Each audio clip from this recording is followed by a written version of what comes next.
There was a short period while I was in high school that still gives me the chills. I remember it like it was yesterday. Everything seemed so normal. And then something changed. Days went by, and I began to have trouble sleeping. My room in the basement was already a little eerie, a whole floor away from anyone else, and with an exterior entrance that could allow anyone to break in, possibly unbeknownst to my family. I woke up in a panic one night. A sound had awoken me. I lay still, trying to not breathe and listening for the sound that had broken my sleep. Suddenly, I heard it.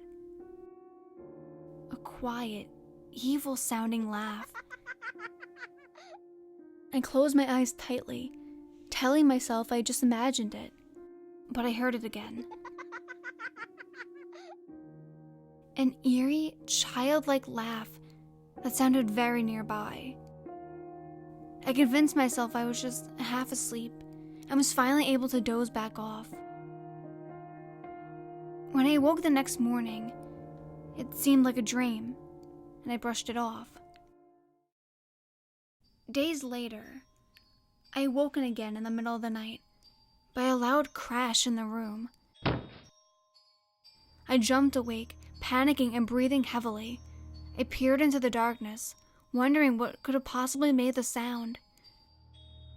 Suddenly, I heard the laughter again. This time, it seemed to be coming from across the room. I listened closely. I heard another sound, even more bone-chilling than laughter. Footsteps, small and quick, but very distant. I jumped from my bed and flipped on the light switch. As the light hit my eyes, I squinted and peered around the room. That's when I noticed what had made the sound that had woken me up. On my desk had set a jar filled with pencils, and that had been tipped over. The pencils were strewn all over the desk. It was a heavy jar. It could not have fallen without being touched. I grabbed the pillow from my bed and bolted out of my room and up the stairs. Something was happening in that room. As I nestled into the couch outside my parents' bedroom, I felt much safer and at ease. I began replaying the events of the past few nights and trying to come up with a logical explanation. But suddenly it hit me. The only variable factor that could have been caused these things to happen. Days prior, I had invited my boyfriend over on New Year's Eve.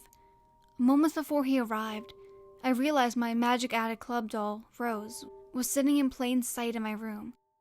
I hastily tossed her under the bed so she wouldn't be seen. We rang in the new year, and I didn't give another thought to the doll under my bed. The doll under my bed.